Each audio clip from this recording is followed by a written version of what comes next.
Bismillahirrahmanirrahim. Assalamualaikum warahmatullahi wabarakatuh. Perkenalkan, nama saya Destiani dari kelas 4B.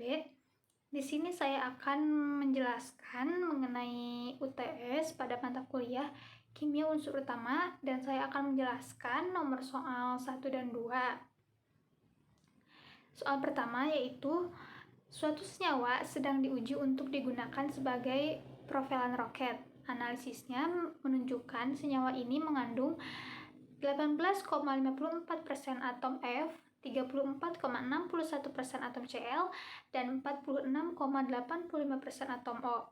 Nah, untuk pertanyaan poin A yaitu, andaikan rumus molekulnya sama dengan rumus empiris, gambarkan struktur Lewis untuk molekul ini. Nah, cara yang pertama adalah kita harus menentukan perbandingan molnya. Yaitu dengan kita asumsikan terlebih dahulu bahwa senyawa ini mempunyai berat 100 gram, yang mana berarti atom F ini mempunyai massa 18,54 gram, atom Cl 34,61 gram, dan atom O yaitu 46,85 gram. Lalu kita cari molnya dengan membagi massa dan AR dari masing-masing atomnya, sehingga didapat mol atom F sebesar 0,97, begitu juga dengan atom Cl dan atom O yaitu 2,92 mol. Nah, untuk mencari perbandingan molnya yaitu dengan kita bisa membagi dengan menggunakan angka yang paling kecil. Di sini angka yang paling kecilnya itu kan 0,97 mol. Berarti untuk perbandingan molnya yaitu F1, Cl1, dan O3. Nah, tadi dikatakan bahwa rumus empirisnya sama dengan rumus molekulnya. Nah, untuk rumus molekul yang didapat adalah FClO3. Lalu, untuk menentukan struktur Lewisnya, kita menggunakan konfigurasi elektron dari masing-masing atom. Nah, didapat bahwa atom F ini memiliki elektron valensi sebesar 7, atom Cl juga memiliki elektron valensi 7, dan untuk atom O sendiri memiliki elektron valensi sebanyak 6. Nah, di sini atom Cl berperan sebagai atom pusat, sehingga didapatkan struktur Lewis seperti gambar berikut. Lalu, untuk soal poin B adalah gunakan teori VSEPR untuk memprediksi struktur molekul ini. Nah, teori ini ditentukan atau berdasarkan susunan pasangan elektron di sekitar atom pusat dan berdasarkan juga kepada tolakan pasangan-pasangan tersebut. Nah, jika dilihat dari struktur Lewis yang telah kita dapatkan tadi, bahwa FClO3 ini mempunyai pasangan elektron ikatan sebanyak 4 dan pasangan elektron bebasnya itu 0. Nah, untuk pasangan elektron ikatan sendiri dilambangkan dengan AX, dan pasangan elektron bebas ini dilambangkan dengan E, sehingga dapat ditulis AX4 E0 atau juga AX4 karena E-nya 0. Nah, jika dilihat dari tabel VSEPR bahwa AX4 ini menunjukkan bentuk molekul tetrahedron yang memiliki sudut 109,5 derajat. Selanjutnya, untuk poin C, yaitu urutkan ketiga anion dari unsur-unsur tersebut berdasarkan kenaikan jari-jari ionnya. Nah, untuk F sendiri memiliki anion F- yang artinya hanya bisa menerima satu elektron. Begitu pula dengan Cl yang mempunyai anion Cl- yang berarti menerima satu elektron juga. Nah, untuk O sendiri mempunyai anion O2- yang artinya mampu menerima 2 elektron. Nah, semakin besar anionnya, maka akan semakin besar pula jari-jari atomnya dikarenakan menerima elektron tadi. Sehingga jika jika diurutkan berdasarkan kenaikan jari-jari ionnya, yaitu atom Cl lebih kecil daripada atom F dan atom F lebih kecil daripada atom O. Baik, selanjutnya soal nomor 2, yaitu dalam deret unsur berikut ini tentukanlah. Untuk poin A, bandingkan Mg dan Ca, mana yang memiliki shielding lebih besar, dan jelaskan alasannya. Nah, jika dilihat dari jari-jari atomnya, jari-jari atom Ca ini lebih besar dari jari-jari atom Mg. Mengapa? Karena di dalam kecenderungan jari-jari atom itu bahwa untuk golongan dari atas ke bawah itu akan semakin membesar, sedangkan untuk periode itu dari kiri ke kanan itu akan semakin mengecil. Nah, untuk Mg ini berada di golongan 2 dan periode 3, dan untuk Ca ini berada di golongan 2 juga, tetapi periode 4. Nah, tadi sudah dikatakan bahwa jari-jari atom Ca itu lebih besar daripada Mg, sehingga yang memiliki shielding efek lebih besar itu adalah Ca. Mengapa? Ya karena tadi jari-jari atom Ca yang lebih besar dibanding dengan Mg, sehingga interaksi antara elektron valensi dengan inti atom yang dimiliki oleh Ca ini akan semakin lemah, yang menyebabkan shielding efeknya pun akan lebih besar. Nah, untuk poin B sendiri, yaitu bandingkan O dan F, mana yang memiliki shielding lebih kecil. Sama seperti tadi, jika dilihat dari jari-jari atomnya, bahwa jari-jari atom F ini lebih kecil daripada jari-jari atom O, yang artinya yang memiliki shielding efek lebih kecil adalah F. Kenapa?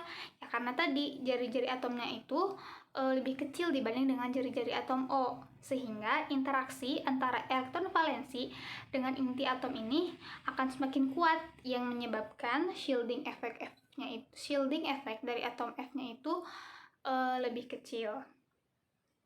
Nah, selanjutnya untuk poin C ini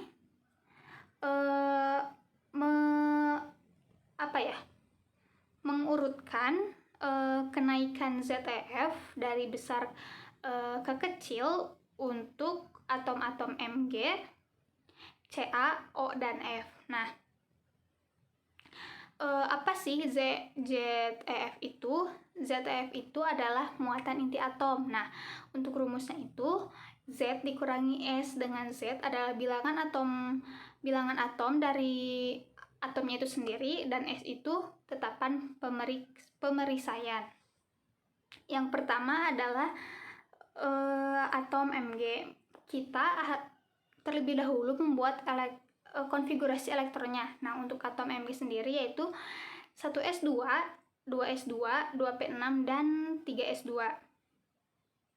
Nah, Z-nya itu sudah jelas ya, 12, karena Mg ini memiliki nomor atom 12. Nah, untuk rumusnya sendiri tinggal dimasukkan Z-nya itu 12. Nah, untuk S-nya itu kita perlu mencarinya dulu dengan mengkalikan angka kontribusi. Nah, kenapa itu 7? 7 itu kan 7 itu berasal dari grup 2s2 dan 2p6. Nah, kenapa 3s2-nya itu tidak ikut dihitung? Nah, karena diabaikan. Mengapa pada diabaikan? Karena 3s2 itu berada di kulit yang lebih tinggi dibandingkan elektron yang akan ditentukan nilai ZeF-nya. Nah, yang akan ditentukan nilai ZeF-nya itu berada pada kulit 2p6, sehingga si 6-nya itu atau elektron pada 2p itu dikurangi 1 sehingga berjumlah 5 kan. Nah, si 5 itu dijumlahkan dengan 2 dikali 0,35. Nah, 0,35 ini adalah ketentuan. Jadi untuk elektron pada kulit yang sama seperti Ns, Np itu kan berada pada kulit yang sama. Nah, berkontribusi sebesar 0,35. Sehingga 7 dikali 0,35. Nah, ditambah kenapa 2? Nah, karena elektron pada kulit sebelum 2s2 dan 2p6 ini adalah 1s2 yang memiliki elektron 2. Nah, untuk pada kulit yang lebih dalam ini lagi dikalikan dengan 0,85. Kenapa? Karena elektron pada kulit N dikurang 1 memiliki kontribusi atau berkontribusi sebesar 0,85, sehingga 2 yang elektron tadi itu dikalikan dengan 0,85 dan didapatkan hasil 4,15, sehingga 12 yang tadi nomor atom itu dikurangi dengan tetapan pemeriksaan yang didapat sebesar 4,15 dan didapatkan nilai ZTF-nya itu sebesar 7,85. Begitu juga untuk atom-atom yang lain, sehingga dapat diurutkan dari yang terbesar menjadi kepada yang terkecil, yaitu atom Ca atau nilai ZTF Ca itu lebih besar daripada atom Mg, dan atom Mg itu lebih besar daripada atom F, dan atom F itu lebih besar daripada atom O. Selanjutnya untuk poin D ini, nah dari atom-atom yang ada pada poin C ini, yaitu Mg, CaO, dan F ini, urutkan untuk sifat jari-jari atom, energi ionisasi, dan afinitas elektronnya. Nah, seperti yang sudah dikatakan tadi, bahwa jari-jari atom itu jika dilihat dari golongan, maka dari atas ke bawah itu jari-jari atomnya akan semakin membesar. Sedangkan jika dilihat dari periodenya, maka dari kiri ke kanan itu akan semakin mengecil, sehingga didapat jari-jari atom Ca lebih besar daripada jari-jari atom Mg, dan atom Mg lebih besar daripada atom O, dan atom O ini akan lebih besar pada atom F. Selanjutnya yaitu untuk energi ionisasi. Nah, energi ionisasi ini adalah energi yang diperlukan untuk melepaskan 1 mol elektron, di mana sifat kecenderungannya ini berkebalikan dengan jari-jari atom. Kenapa berkebalikan? Karena jika jari-jari atom semakin kecil, maka tarikan antara elektron valensi dengan inti atom itu akan semakin kuat, sehingga membutuhkan energi ionisasi yang lebih besar untuk melepaskan 1 mol elektron tersebut. Sehingga energi ionisasinya adalah F akan lebih besar dari O, dan O akan lebih besar dari Mg, dan Mg akan lebih besar dari Ca. Sama seperti afinitas elektron, yaitu berkebalikan daripada jari-jari atom, sehingga didapat hasil yang sama dengan energi ionisasi, yaitu afinitas elektron F akan lebih besar dari atom O, dan atom O akan lebih besar daripada atom Mg, dan atom Mg akan lebih besar daripada atom Ca. Mungkin cukup sekian penjelasan dari saya. Mohon maaf apabila ada kesalahan atau terjadinya sedikit miskonsepsi. Mudah-mudahan teman-teman dapat mengerti. Sekian dan terima kasih. Wassalamualaikum warahmatullahi wabarakatuh.